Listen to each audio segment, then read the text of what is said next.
Well, anyway, guess what? So she's taking a walk into the studio, and like we do on Culture Daily every morning, or every Friday morning, we welcome our superstar performer guest live into our studio 899. So if you were ready, she's taking a walk. As you can see, she's coming in 3, in 2, in 1.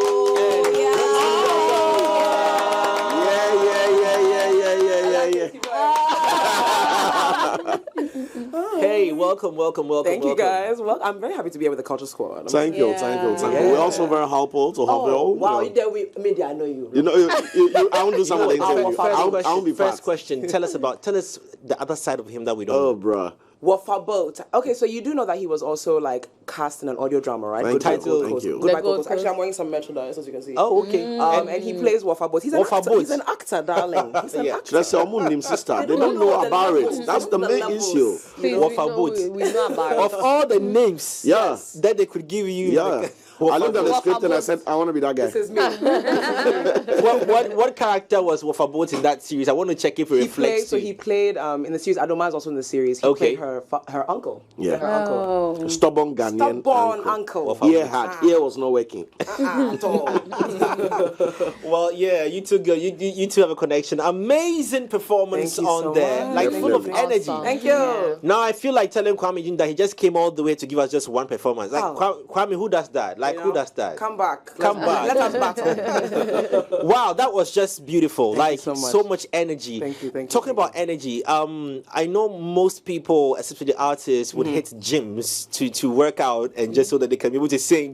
Does that work out in any? Let me tell you something. Ever since I started hitting the gym, when I'm sitting on the bike, I'll sing scales. Or if you're like doing an incline on the treadmill, I'll like run scales or do some vocal stuff. It's neat. Shout out to Nikwe Ayi. He's my musical director. He's the one who's always telling me that even when you're walking upstairs, you should be singing. So therefore, then when you What did you say? Nikwe works with Sina as well. Nikwe, the same person who produces the Yes. Shout out to Nikwe, most booked, most busy man in Accra. Yeah. I can imagine. I have to compete with that. Nikwe is busier than me. That cannot be. Are you sure he's busier than you? Please, let's not talk about it. I will not say anything. You spoke about a vocal director. Yeah, my musical director. Or musical director. Yeah. So what kind of sessions do you go through to become like this? Because what you just did, I'm just saying to myself that I was watching here on the screens and I said, you know what, this is energy. Thank you. Oh, thank you. This is energy. Spirits. No, I mean, live music is like my thing. Okay. And so I think pretty much since I was young, my mom put me in like piano lessons and choir and all this type of stuff. So I've always sort of had a rigid music background. And then of course, like the reason I'm very like soulful or energetic, I take things from like Joe Scott, Erykah Badu. My mom used to play those women in the house, Angelique Kidjo, Miriam Makeba, Bibi Brew. And all those women are very energetic, they're very powerful. And so I feel like when you step on a stage, if you want to embody them, you have to be powerful as well. And so, and also like I'm a little dramatic, so it works for me. Not a little. Let's talk about the drama. I'm a lot dramatic. When a woman confesses she's got drama, then you guys go like, hey. But good drama, darling. Okay, good. Positive drama. But is it also because this is the kind of drama I'm talking about. So, hey, babe, I'm just stepping out with the boys to where? Oh, just hanging out. When are you coming back? Oh, I'll be back in. Is that drama? That drama. Is that drama? Is it that one is not drama? I'm checking to see what you're up to, man. The prison warden making sure that you haven't left the compound. Exactly. Just in case anything happens. So you're going out with the boys. So remember, we'll lock the cells at 8 p.m. So are you saying that the boys are more important than I am? Like, are you leaving us to go with the boys? Yeah, she needs to find out where are your priorities. Set them right. Not the priorities. You know, because it's not going to be fair when she also says, "Oh, guy, I'm going out with the girls and we won't be back till morning." Me, dear, that would be me, mom. I mean, I do. Bye, honey. I'm off with the girls. See you later. See you later, alligator. Come with, otherwise, me, I'll still do. But anyway, again, welcome. So, back to this vocal conversation. How often do you engage yourself in music training? Because to be singing like this, thank you. It's so talent. Impressed. Oh my God, thank you so much. No, for real. This is gonna sound like I don't know how this will come out, but I've been singing since I pretty much came out of the womb. Like my mom would say that like I didn't speak first. I sang Twinkle Twinkle Little Star. Like that was what I did, and I don't know, music has always been pretty much my purpose, I guess. And so I've always been good at it, but just because you're good at something doesn't mean you shouldn't practice. And so the reality is, like, I've had to do vocal training. I have to make sure that I'm myself at home, I'm singing a lot or I'm writing a lot, because like it's like a muscle. When you work out, then you get strong. When you work out your vocal muscles, then you get stronger. I can say that because I've been practicing, let's say the way I sounded last year, it's very different from how I sound this year, or maybe 5 years ago. But it's because of the constant practice. And again, Nikwe, I call him my overlord or drill sergeant. He's always the one telling me to like run my scales, or even if I can't go in for vocal training with him, I have to be doing it at home. Because you have to, you gotta keep it cute. Wow. I like this, because sometimes we just tend to, like they say, we only see the outside, and we don't even consider the person and the work that they put in. It's a lot of work in there. But looking at this huge voice you've got, I have two questions. Let me start with the first one. Every time I hear your name, We Are Boss, I'm like, okay, you look like a boss, though. Thank you, darling. Like the body is a bossy, I don't know if it's the right word. Is it coined from Gloria? Pardon? Is it coined? No, it's Maria. Oh, Okay. so that's the Ria. And boss, I'm actually, my last name is Bossman. Oh. I was born a boss now. It's in the name, honey. Okay, so it's your name, It's my name. I look at the body and I'm like, okay, maybe it's the body. She said that guy, she you're a boss, bossy. But you're a boss lady. You have that body. So now that is out of the way, I'm looking at. We are yet to check. We want to. Can you stand up so that we? No problem. But then it's too We late. haven't seen anything. Give We them, only give say them, that give we them. see- The camera is not yet on The you. camera is so not working. Yeah. Should I move here so you guys can get a better... Yeah. Sometimes when you say things, back it with this thing, visuals. She stood and sang all through. You didn't admire. I wasn't paying attention at that time. It's when I talk about the body. at that point. That's a compliment, because I've been going to the gym, so that's a very... thank you very much. Yeah. But I every time I hear you sing, I'm like, you have this huge voice. Huge voice that I might be exaggerating if I say I don't know who else in this industry I want to place apart, all right. with you. I might be exaggerating. You're not. And forgive me if I am. But then I say, are we even ready for this girl? Are we ready for this kind of voice? Do we even know what we have? And I want to hear it from you. Whether you think we are ready for you. Do you think we know what you have? And are we ready to appreciate, or do we even see it? This is a really good question. I think if you'd asked me this question maybe like 4 years ago, I might have said, no, you're not ready.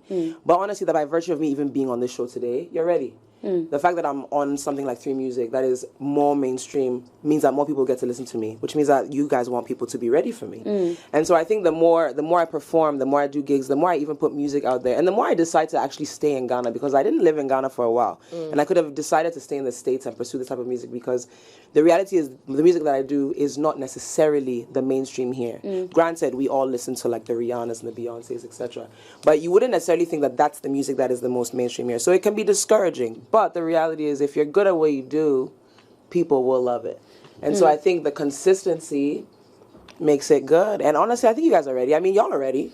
Because I'm asking, because like you also mentioned, the kind of music you do is not the one is not our go-to music. It's not necessarily the go, Yeah. And so I'm wondering whether your target audience or your niche is even here in this space. You can be in Ghana, but it's not Ghanaians who are consuming your music. That's true. I will tell you this. A couple of years ago, I performed, this was like, I think, Charlie Watson, when it was very beginning or something like that. And right in Manchagbona, like the big space. I was nervous because, number one, nobody knew who I was. Two, I sing a brand of music that I feel like, hey, Charlie, like this is going to be something, But I'll tell you what, when I started singing, the whole place lit up. Like, that was the biggest crowd I'd ever played for at the time. And they all kind of lit up. And I realized it's not necessarily even it's about how you carry yourself on stage as well. It's about how you command the audience. And then the voice just sort of like seals the deal. And so I think that honestly I believe in myself. So I know that, girl, it's going to be good. I agree with you on that. Well, it's not even a question, but just I agree with you, because when you started singing when you were doing the dry run, I was like, wow.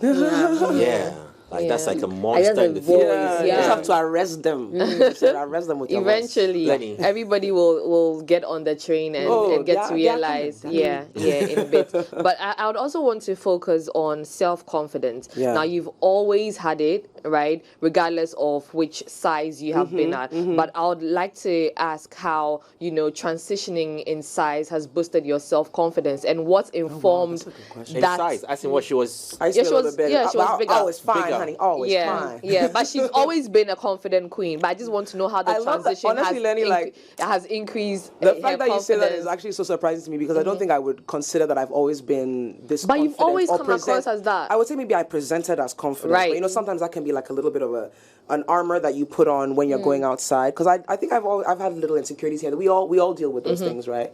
But I think mostly getting fit for me was also discipline.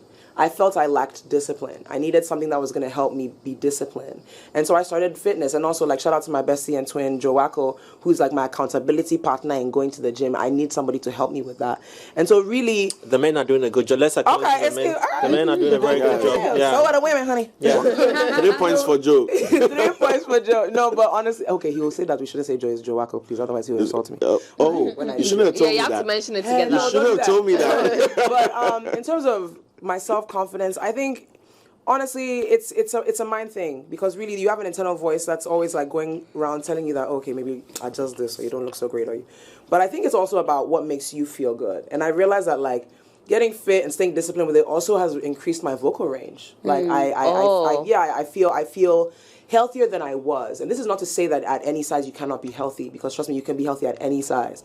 But for me personally, I felt like, you know what, I just wasn't feeling great, and I wanted a change. And I think like the change that I took was taking care of myself, healthy. I went vegan for a while, you know, like I'm back on chicken. I was just about to say. You miss it? When did you come back home? I came back home this year after like 3.5 years of Really? Charlie.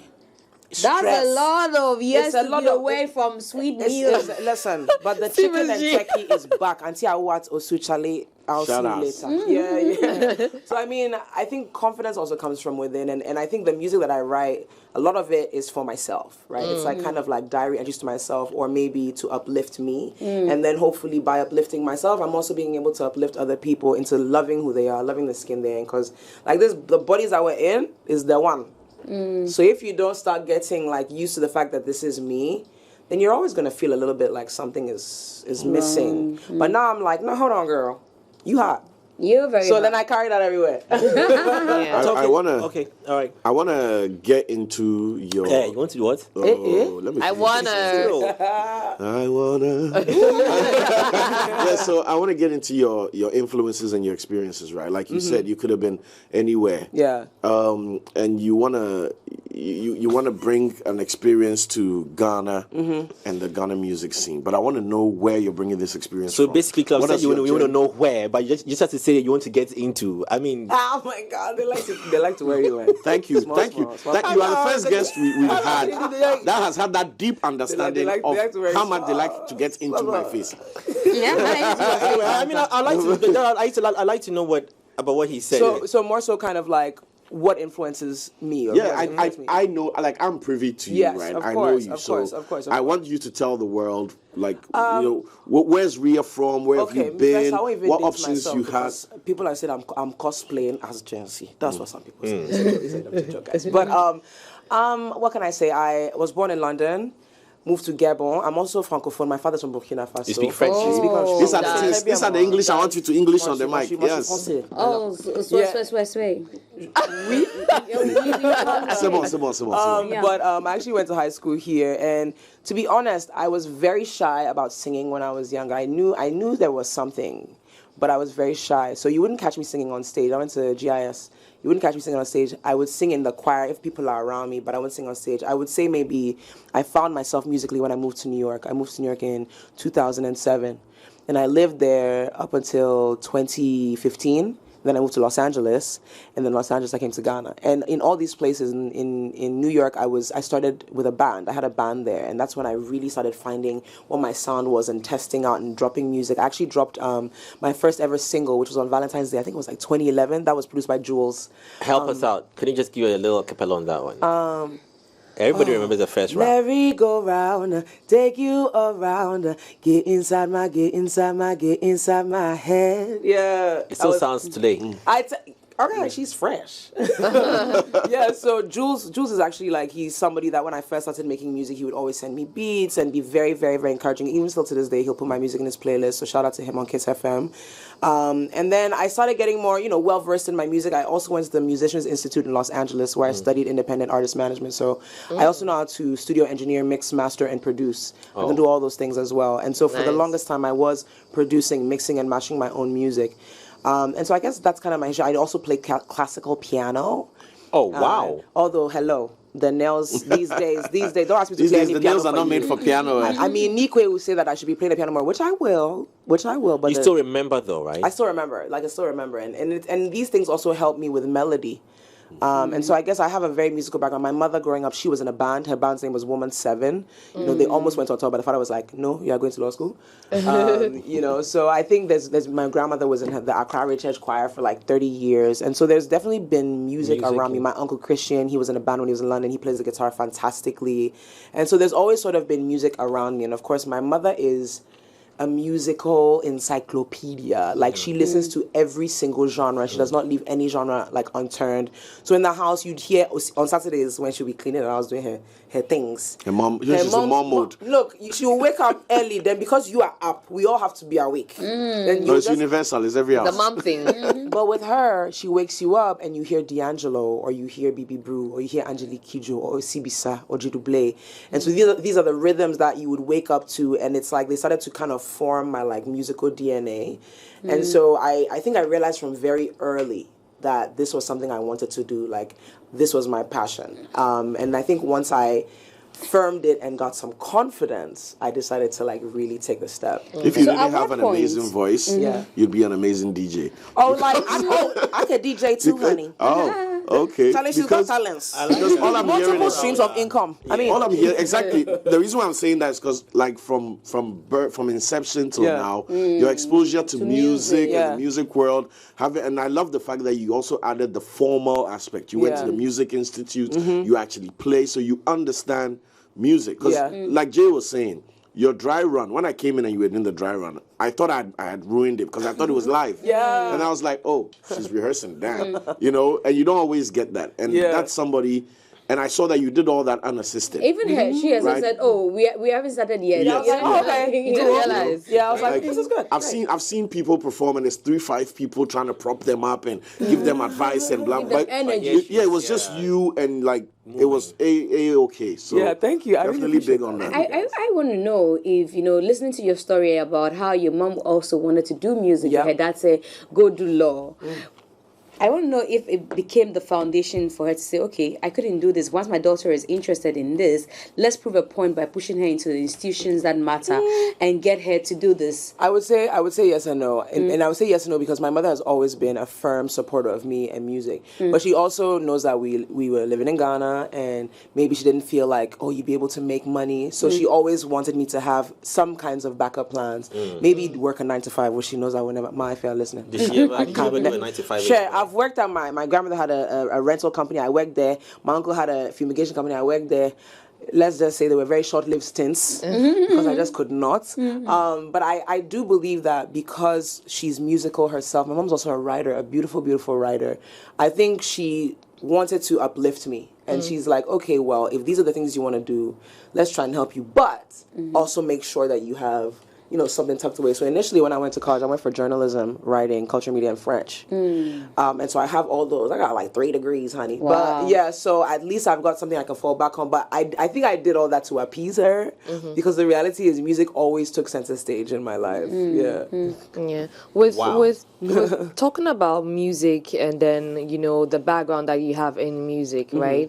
I would want us to talk about your grandma and and dealing with loss, how that loss has, impacted your music and moved you to, some level. Because from your song, Remember, right, I just figured that you were talking about your grandma in that song. And I feel it on, sad and I feel it on a different level. So how has dealing with loss helped you and also solidified, your music to an extent? Grief is like I'm sure we've all experienced some kind of grief. It's very debilitating. And also it's something that I think like you never expect to make it makes you feel the way you do.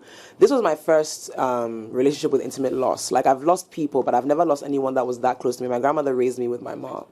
And so I think when we lost her, I kind of was grappling with a sense of like, okay, now what? Because I don't know Accra without my grandmother. Like, even being here now without going to her house and she's not there, it's the strangest thing. But my grandmother, you know, God rest her soul, before she passed, look, even with her cane, when somebody helped me, she would come to my shows, she'll support me, even if she didn't understand.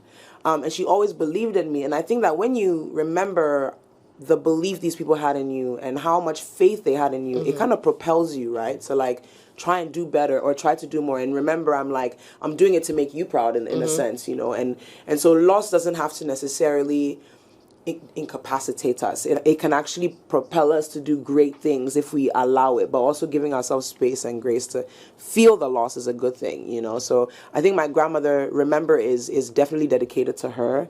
But I think her passing pushed me to work. I made the album like in the year after she passed. And so I think like the drive and me going to rehearsals and Nikwe Dems popping me. I mean, I could go to rehearsals and be crying behind my glasses. They would know, but they would just be laughing. They're called musical lunatics. They're a bunch of lunatics. And they'll just make me laugh, you know, because they know that if I'm singing, it's healing me in a way, you know, because the gift you've been given is to heal you at the end of the day. And so that's what kind of the loss did for me. I for a while, though, I won't lie, like I was like, I will not leave my room. Please don't call me. I'm not picking up the phone. People, even somebody watching, they'll be like, yes, she did not pick up her phone for. That sounds like lyrics to a song that you should write. Oh, I'm gonna do that. But you know, I guess at the end of the day, it's like she lived a beautiful life. I got to share in the very last years of her life with her. I was with her the day before she passed as well. So I feel like I have to do something for her in her memory, and also for my family that's still alive. Like, I owe it to them as well, because my mom is still around. Like, my uncles, my stepfather, like, all these people are still around me. So what would I do if I let the grief break me down? No, I've got to let it, like, push me forward. Right. So, well, some of us are warming up into Ria Boss. I want you to run us through your musical journey, you know, like releases, EPs, albums, classics, playlists. Let's see. So when I first started dropping music, I was one of those, music is just my heart. I'm not going to drop music just to drop it. No business plan, nothing, no tuning. And I would drop music on SoundCloud. And I think I started to develop a very niche following that way. But then I started to take it a bit more seriously when I was living in New York. And I was working with this guitarist called Jesse Cannonball Statman, who was the first person to help me learn how to actually properly arrange music, how to set up gigs, how to go and perform. And so I had the privilege of being able to perform in different states in America. But my first real Ria Boss release, I would say, was in 2017. I did Find Your Free EP. Actually, Lenny was there. She did my makeup for the video. Yeah. And that video was dope. Yeah, she did makeup. And so I dropped Find Your Free EP, which was 2017. And then after that, I released a few singles, one called Carefree, one called Call Up. But then I had an amazing run in 2018 where I did a project called Thank God It's Ria. Every Friday for 11 weeks, I dropped an EP. Wow. 44 songs. Yeah, 44 songs from September every Friday, because I'm born on a Friday. So I decided, you know, thank God Not a it's Friday. single, an EP. An EP. Yeah. 4 songs. Shout out to Dave Every Flower week, every Friday. Every For Friday. 11 weeks. 4 4 songs. songs, yeah. 44 Totaling 44 songs. Until my birthday, November 24th, I dropped the last one. It was called Born Day. And you have a problem with Shatawale. No, but It was amazing because we creative directed everything. I apologize for J. Foley. I think people were shocked that I kept going because they're like, wait, because usually maybe you might lose some steam, but no, like, I was dropping consistently every week. And that for me was also a test in discipline again, because I was trying to like make sure I was honing my writing. Not all the songs were, let's say, from my vault, because I do have a vault of music that's just sitting there of music I've recorded. But some of them I recorded during those weeks before I released them. And some of those are the songs that have become people's favorites. And it was also because I had to let go of some music. I hoard music. I record so much music. So it was also an effort to like give my fans something because I didn't have a lot. And then what did I do after that? After that, well, then I started working on this album. But I've had a lot of features in between then. I've done a song with Ogrania. I've done some backing stuff for Joey B, who's also on my album. So, and Tinia as well. And Kojo Q. Yeah. Wow. That's... Before I let Jay go in, you've mentioned discipline about 3 times, Yeah. right? And I want to know, being a talent, being independent as you are, have you explored the possibility of getting like a a whole team on your management and or getting like to talk to a label or anything? Because look, like Miss G said, you're here in Accra with us, but this is world talent, right? And with the right partners and everything, the amplification. Let me not make a comparison. So to be very honest, when you were singing, I said, wait.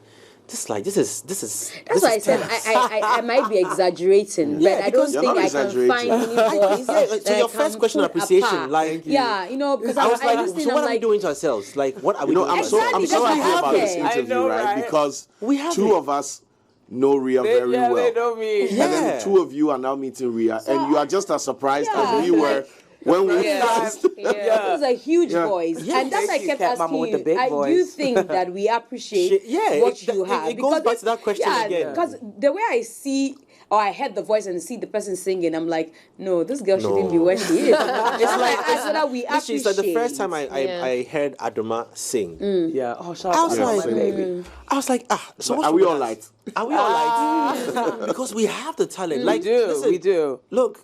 This is mind blowing. Thank you. This is mind blowing. Thank you. If only we could accept. People will come and blame media and say, promotion. But are you listening?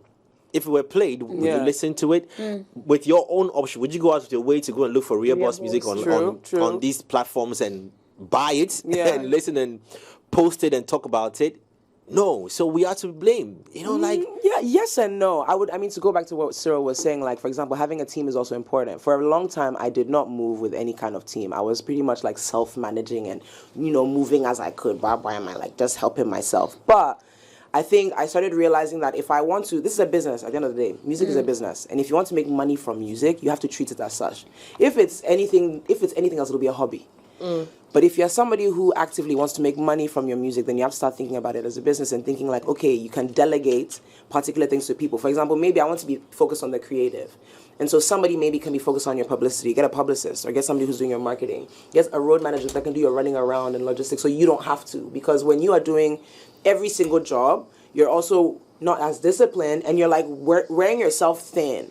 And then you realize that you're drained all the time. And so I have thought about labels before, but I think I've more so thought about amassing a really great team around me, which at the moment I'm very happy to say that I have. People that I can trust and people that really have my best interest at heart. But also I'm a bit of a drill sergeant myself. I will still be in the creative management director, every hat. But at the end of the day, I've got people now that I can lean on that will help me.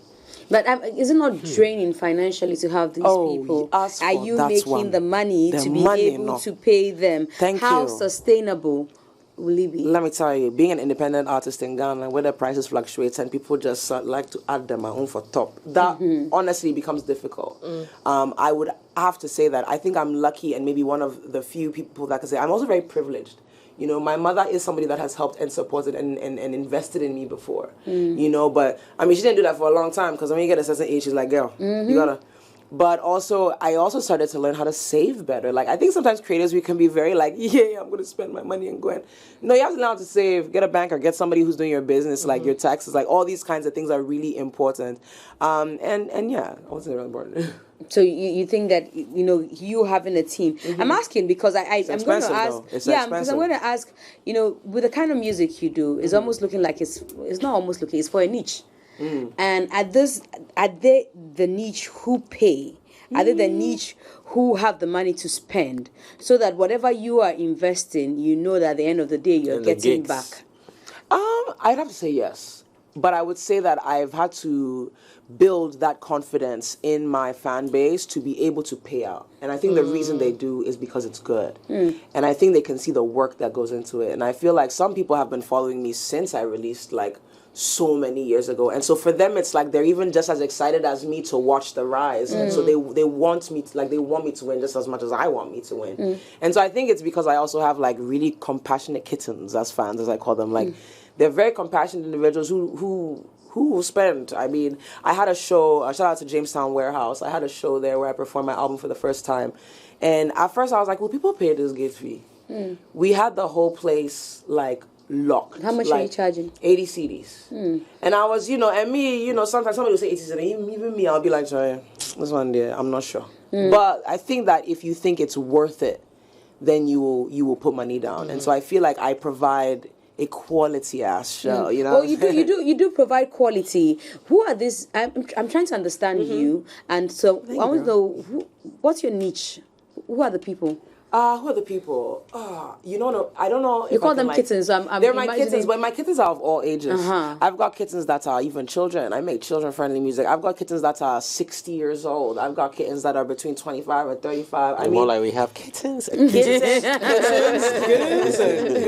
You know. So I think I've got a diverse range. Like anytime I look at my demographics, there's a very wide range. I would say maybe the majority ranges between like the 21 to like 35 to maybe even 40, because I do have a bit of like an old soul, neo soul vibe, and so I do connect a lot to like an older generation, but I'm also like super fun and flighty. So then I also, you know, I gravitate to like a younger generation. So I feel like because of that, when you even come to my show, you'll see that it's such a mixed audience. And I think I love that. I love being able to have kids at my show. So like, that's really great. So asking on the back of that, wouldn't this have worked out there than here? Out there is big, oh. I know it is. It's big. And you know what's interesting is it probably would have. It might have taken me longer though. And also out there, I'm not from there. You know, I think there's something to be said about coming back home and trying it here, because I tell you what, like I've had so many different like, you know, other artists here who will say, man, like I look up to you. And even me, I'll be like, you look up to me? But I realized that what if I hadn't come home and I'd gone and done it somewhere else? You know, then maybe I'll be dead and they'll claim me as, oh, Ghana's. But did I ever come home and give back or do anything here? No, I didn't. And so I feel like it was important for me to also come back here and try, you know. Yeah, there's a lot to talk about. What about collaborations and stuff like that? Have you, you know, getting to know your music? I'm just imagining powerful collaborations. Yes. Efforts, links, well, what I will say is, on the album that I dropped this year, Remember, I have some amazing collaborations. I just want to give like a shout out to them. Joey B, who's always the kindest person ever. He's on my album. I have Kojo Q, I have Tania, I have Ali. I've collaborated with Ogrania. I hope to one day collaborate with the Queen, Ifya, who I love and adore. And maybe, you know, let me put it out there, manifesting. But, you know, manifest, okay? And maybe King Sak, we can do a little something. Right? That would be fun. And Sina, because Sina, Soul, and Adoma, they're actually my girls. We were all in something called Black Girls Glow together. We actually recorded at Cyril Studios. It's like a musical group. It's like a group that you guys were in. No, so Black Girls Glow. Happening? What's happening where? Well, we are giving to the culture. What is happening? We are giving to the culture. Black Girls Glow is recording all these girls. Black Girls Glow is massive. We're recording all these girls. Yeah, he knows. So he knows. Was it like a group? No, so Black Girls Glow is an initiative that fosters collaboration between women creatives. So it's a residency program that happens every year. I happen to be one of the creative team leads and workshop facilitators. So I do songwriting workshops, or music etiquette, etc. It was founded by Poetra Santoa. And so every year since 2017, we have a residency where we take about 6 girls. This year we had 7. And we take them off to sort of like a boot camp.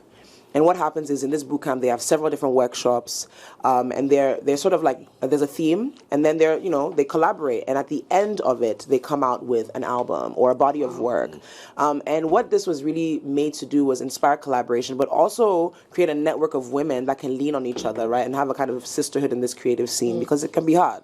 And so that's where Black Girls Go. So Adoma, myself, Jejom, Poetra Santoa, Sina Soul, Fu, who's a rapper, we were all in the very first iteration of Black Girls Glow, where we recorded. Man, I miss Fu so much. Yo, Fu, I just said Fu and I started smiling. Another really great talent. Another really amazing talent. Yeah, I know what you. Well, listen, me, I support women talent. So I love my girls. Like, I'm not going to them. You what? Yeah, you did mention. You said you what? Huh? I said I love my girls. I'm not No. You said you support what? I support talented women. Yeah. Smart, creative, powerful, talented women. Yes. See your cheeks. I love you. They've been laughing at my cheeks. I love them.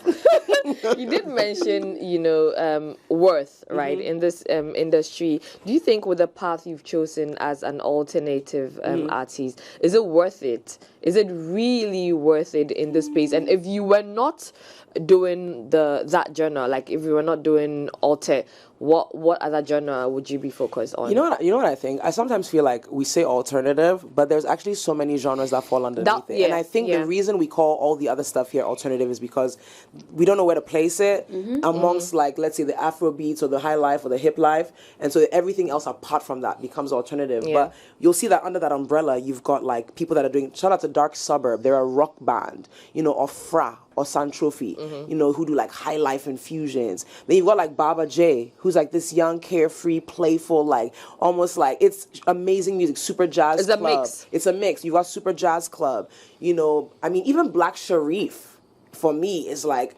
like he falls into like a really cool fusion of like hip hop and like and that's why people say he has carved his niche. Oh man, it's so good. And so I feel like, is it worth it? Yes, I think it's worth it because we have to somewhat pave the way, right? Because eventually there's going to be a time where the music that is now alternative will have its own standards. Okay, this is neo soul music from Ghana. This is jazz music from Ghana. This is, you know, soul music from Ghana. I feel like then we won't necessarily just give it the alternative title. Like we'll be able to break it down. But it's, if you had asked me this some while ago, I might have said, oh, it's not worth it because I'm not making any money. But I think it's worth it because I'm also fulfilling a deep purpose and I believe in what I'm doing. And I think now I have more of a community around me that also supports me in what I'm doing. So it makes it worth it. But if you weren't doing that, what would you be doing? If you were doing any other genre. Any other genre? Girl, I could do every genre. I could do every genre. I could rap. Okay. But if I, honestly, I'm a pop girl. I really like pop music. I'm like shamelessly pop. So I think I would be like in the pop or house. Maybe I might do some amapiano. Just because it's like a house thing and you know, big voices go on house music, jazzy voices can go on house music. So I might have gone into the dance realm. Kind of like Beyonce's new album, Renaissance. I would have gone in that direction. Right. I also wanted to find out, I think I think Jay asked the question of wouldn't it have been better out there? And you talked about the fact that, there's no place like home. And I'm here thinking, would there be a time when home will force you to begin to fuse in home in what you do? That's great. Because when I first got here, one of the biggest things people kept telling me was, you should try to infuse more of like, let's say the Afrobeat or the high life into your music. And you know what, like, at first I kind of thought about it. You know, and sometimes if you listen, I do infuse certain rhythms, certain like beat patterns that are very much high life or hip life, even if it's like in the undertone. But I realized something, like I think I said earlier, if you can all listen to Beyonce or Rihanna or Celine Dion or Westlife that everybody loves, I feel like, why can't you listen to a Rhea Boss from Ghana that's not necessarily singing on beats that might be Afro or high life? I think it's really about getting people used to the fact that by virtue of being a musician in Ghana doesn't necessarily mean that there's one sound, right? You can do different sounding. But I have had people say, you know, oh, add some trio, add some, you know, do a little something, you know, do a little something. But me, I also speak French,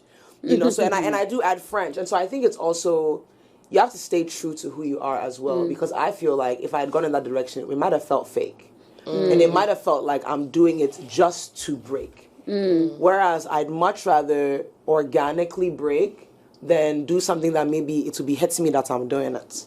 Is the French also a strategic one, you know, to get into the Francophone countries?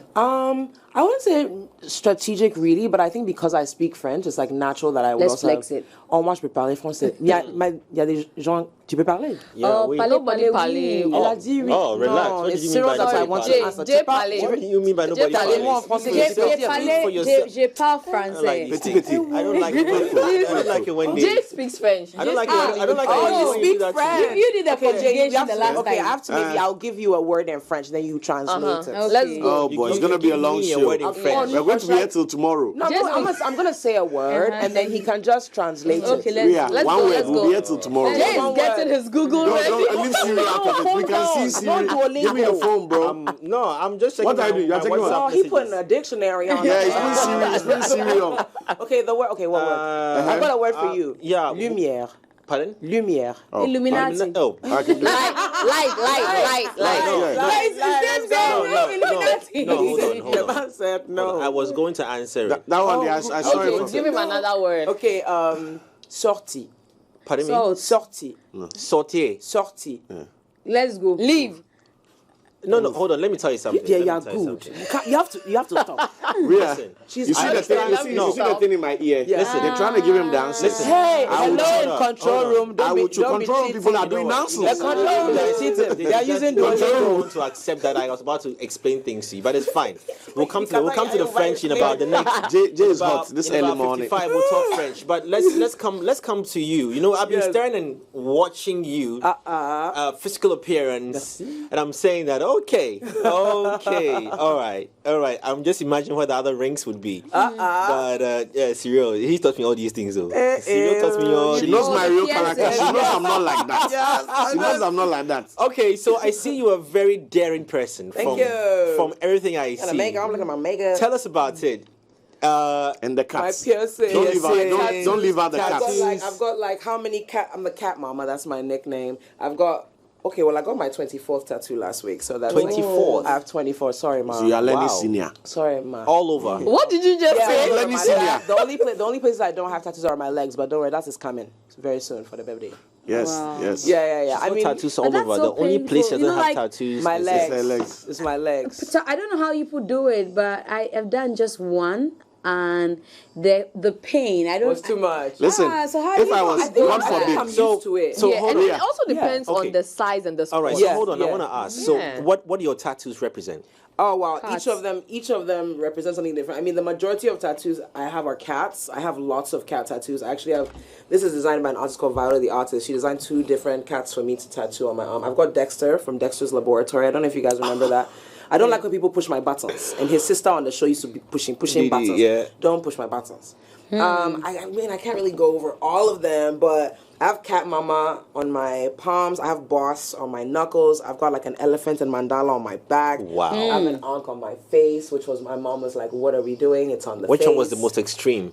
The most extreme in The terms of back, eh? pain, or the most extreme in terms of like size, or like. Because I don't think any of them are extreme.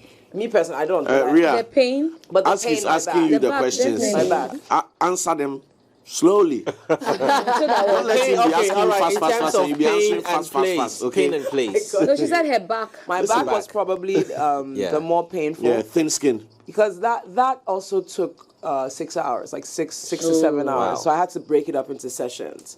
That one probably hurt the most. But I think any one of them that has like some color, like this one here or this one here, these ones, Belly. they had. I don't have any on my Because belly. they though. shade That's a them. good idea. I can get one on my belly.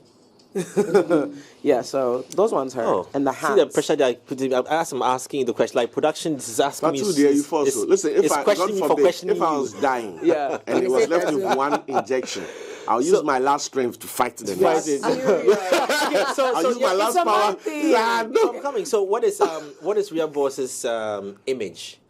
Oh wow, that's a really good question. I mean, I like to think of myself as otherworldly and ethereal. And really, I like to have fun. Like, the reality is, like, I feel like life is a stage. I feel like every day is an opportunity to be whoever you want to be. And so for me, it's about having fun. Like, the way I do my makeup, like, all of this is, like, being playful. I also feel like I have multiple personalities. Uh-huh. So because of that, I also like to play around. I like to think of myself as, I don't know, I think we shouldn't take ourselves too seriously. Yeah. We should always have fun. And, you know, my nails, I always get them very long, They're very beautiful, fancy. though. Thank you Very very much. beautiful. Mimo Berry, you know. But I'm you know, the kind of setting you find yourself and the kind of mindset that we have. Yeah. You know, we say "Yeni ebi be, yeni mbi sa," you hello, know. hello. You know, having Miss G. tattoos of cats on you already Oh. in this part of the world. Cats, They'll- cats. Where I Carry come out- from, I if wa- you see I was cats, going if you to see ask cats in that. the morning, they say, "Hey, pray to God, they are witches," you know. Yeah. And you have actually drawn Yeah, them like on for you. real. You have them on you, ma'am. and For you a know sec, people are you worried say, about what people say? I don't know if you understand what I'm trying to No, say. I get what you're saying. You know, Honestly. they begin to read meanings into. Oh yeah, I mean, I feel like that's judgment at the end of the day. Like people will think what they want to think, but I think that might not necessarily be their fault. You know, it could be what they've been told or what they might have been taught. But I think that when people meet me, they have a very different impression, and it's, and then for me, I feel like it's a little bit sad that you would think that because I present myself in this way, then I might be a particular way. It's But that's not really the sad. truth.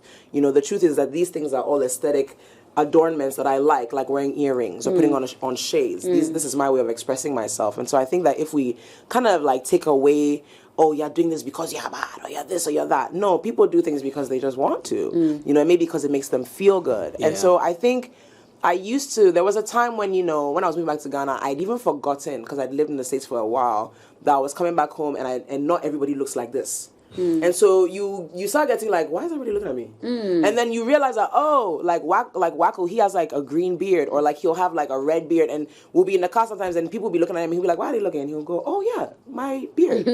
But I think that the more people see you embrace a unique identity, the more they'll also feel free to be able to be themselves. You know, so I just think that play into your spirituality? Like, you know, are you Christian? I would say I believe in God. You know, I believe that there's a higher power. I also believe that that's where all of our you-ness comes from, right? And so I think that because of that, because I know that at the end of the day, right, what does it say, God is love? I think that if you believe that God is love, there's no way you should judge another person for the way they carry themselves. I think that inherently just have compassion. That's what God is to me. It's compassion, it's love, it's being kind.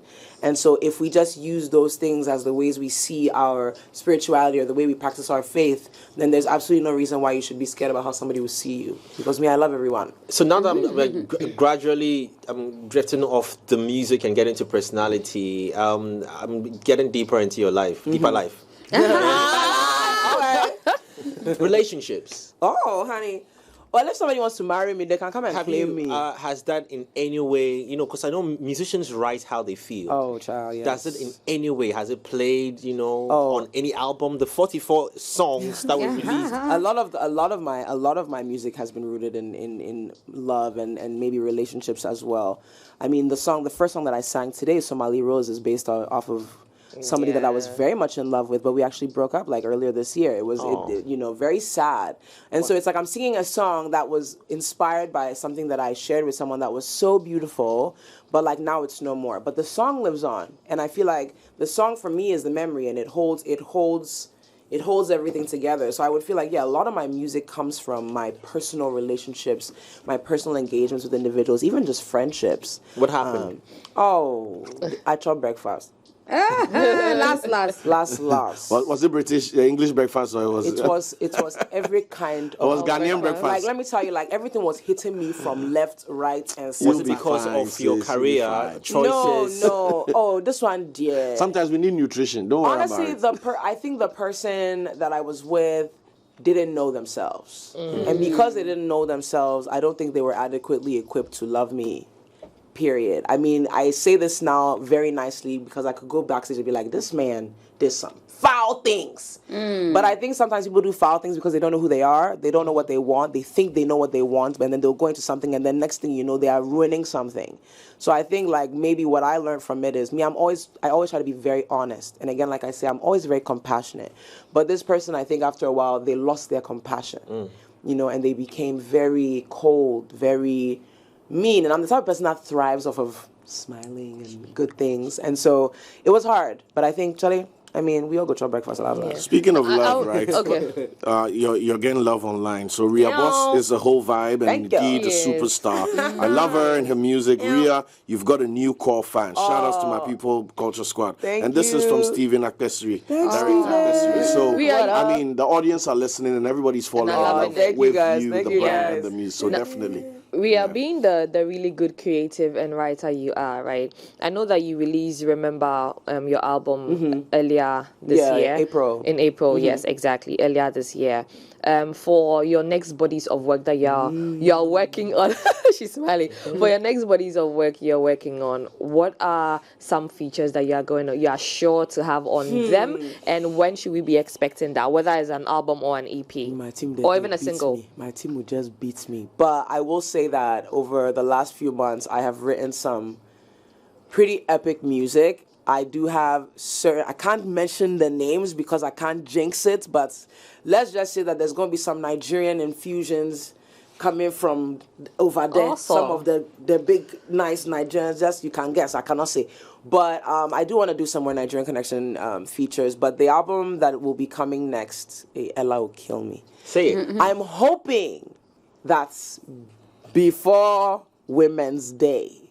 But knowing my team, they'll say chill, let us drop the deluxe of your album first, drop a few music videos first, and we're like, so, you know, we'll get back to you, but in chambers. Looking forward to it. Wow. Me? Yeah. No, I'll call her too.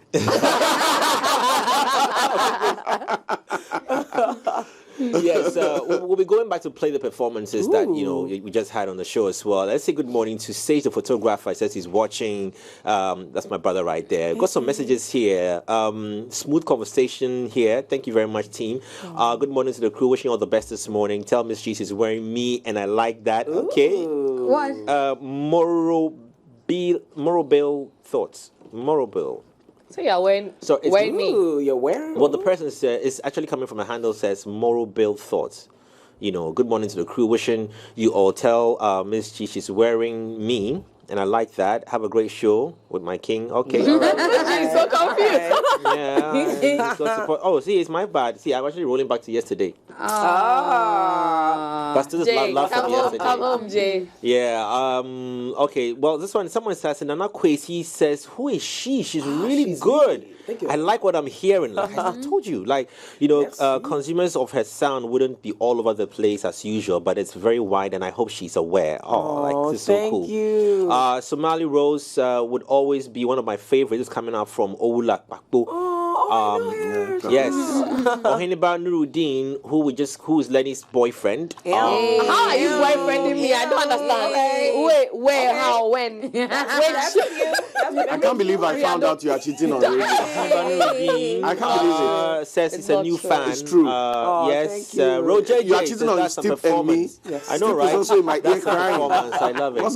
Steve doesn't know where he belongs. Look, you should be our Thames and our stars. Yeah. So we are going there. Don't worry. Like I don't know. I'm taking us there. We will be. Pray that Ghana give us should be some able to. even after Christmas. Is it like Okay, our time is up though, so 30 seconds to answer that question. Is it like the system? Because talking about the terms, I don't see any difference in what she does and what you're doing. Well, I even think you do better. I haven't seen her perform like this.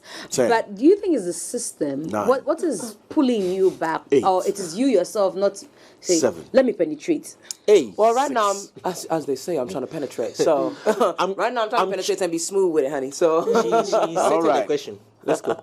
We just got 15 seconds left. Oh no! Well, also, I think Thames is amazing, and I feel like we can't really compare. But honestly, I feel like people are getting hip to the Real Boss sound, the big voice, the big Cat Mama voice, and so all I can say is I'm going to keep doing what I'm doing, and people are going to keep getting hip to me, darling.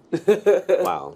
Look, Ria, thank you so much. Thank for being you guys. Here This is fun. Yes, Yep. it's fun. I want to come here more. This is fun. We'll come back. Don't worry. This has been a good conversation, and Thank I'm you. wishing you all the best. Thank you so much, James. Only you. Only you. Everybody. We are all wishing All you. of us. Thank you. But you don't know Jay by now. Yeah. So we're going back into performance now. For those of you who tuned in to for those of you who missed it, there's a chance to watch Ria Including perform. Ria, you missed the performance. Yeah, here's a chance You to have watch to it check again. it. And we're back on Monday. Anybody want to show you guys want to mention your names? Oh, yeah, I want to say a happy birthday to a friend of hurry. mine. She's called Tracy Decadi Nelson. Happy birthday, girl. I love you so much. Okay. Tracy, we love you too.